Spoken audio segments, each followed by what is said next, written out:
You all should watch me.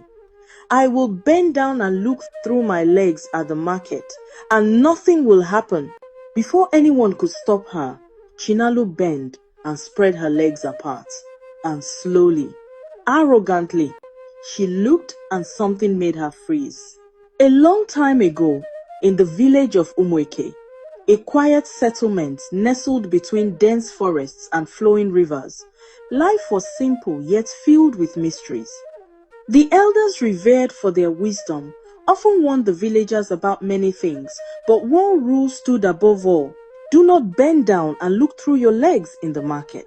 That single command had been passed down for generations, carved into the minds of every child born in Umueke. No one ever questioned it. No one except Chinalu.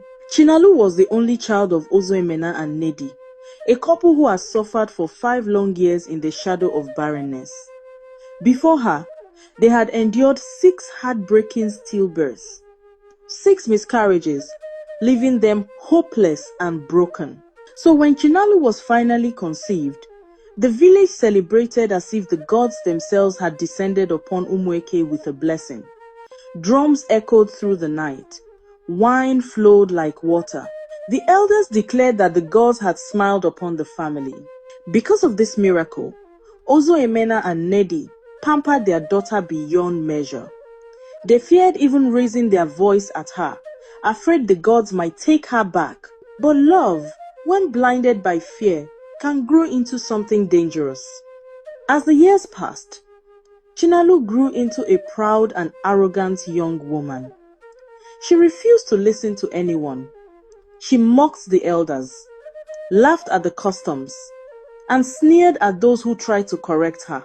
The villagers whispered behind her back, saying she was cursed, that a child born after so much grief should be raised with caution, not indulgence. But her parents, they only smiled and said, "She is just a child. When she grows up, she will change." One evening, beneath the thick shade of the bamboo tree at the edge of the village, Chinalu stood with her friends, doing 10-10 and dancing. As the evening wind rustled the leaves, the girls began their usual talk about spirits, taboos, and the strange rules the elders made them obey. Someone mentioned the market rule, and the group fell silent.